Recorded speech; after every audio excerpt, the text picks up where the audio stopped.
Hi అండి అందరికీ. అందరూ ఎలా ఉన్నారు? నేనైతే చాలా బాగున్నాను. ఈరోజు వీడియో ఏంటి అనుకుంటున్నారా? నేనైతే మా ఇంట్లో కార్న్ఫ్లెక్స్ అయితే చేశాను. కార్న్ఫ్లెక్స్ ఎలా చేశాను అనేది మీరైతే ఈ వీడియోలో చూడండి. చూసి మీ ఇంట్లో మీ హస్బెండ్కి మీ పిల్లలకి పెట్టండి. వాళ్ళైతే చాలా ఇష్టంగా తింటారు. ఇంకా వీడియోలోకి అయితే వెళ్ళేద్దాం. నేనైతే కార్న్ఫ్లెక్స్ ఎలా చేశాను అంటే ముందుగా అయితే స్టవ్ ఆన్ చేసి స్టవ్ పైన ప్యాన్ పెట్టాను. ప్యాన్లో ఆయిల్ వేసి ఆయిల్ హీట్ అయిన తర్వాత దాంట్లో కార్న్ఫ్లెక్స్ అయితే వేసాను.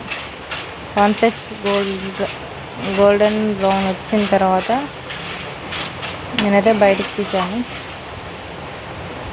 వేగిన తర్వాత బయటికి తీసాను. ఆ తర్వాత నేనైతే శనగపల్లీలు అయితే వేయించాను. శనగపల్లీలు కూడా గోల్డెన్ బ్రౌన్ వచ్చిన దాకా వేయించాలి. చూసారు కదా, ఇలా ఈ కలర్ రావాలి. తీసి బయట పెట్టిన తర్వాత నేనైతే కొన్ని పచ్చిమిర్చి వేసాను. నాకు పచ్చిమిర్చి అంటే చాలా ఇష్టం, అందుకని నేను పచ్చిమిర్చి వేసాను. మీకు ఇష్టం ఉంటే వేసుకోండి, లేదంటే స్కిప్ చేయండి. నాకైతే ఇష్టం కాబట్టి నేను వేసాను. అవి కూడా వేయించి బయట తీసుకున్నాక కొంచెం కరివేపాకు అయితే వేయించుకోవాలి. కరివేపాకు వేస్తేనే చాలా టేస్ట్ ఉంటుంది. కరివేపాకు వేయించిన తర్వాత తీసి బయట పెట్టాలి. ఇవన్నీ వేయించిన తర్వాత కొంచెం సాల్ట్ తగినంత సాల్ట్ వేసిన తర్వాత కొంచెం మీ స్పైసీకి తగ్గట్టు కారం వేసుకోండి. Chilli powder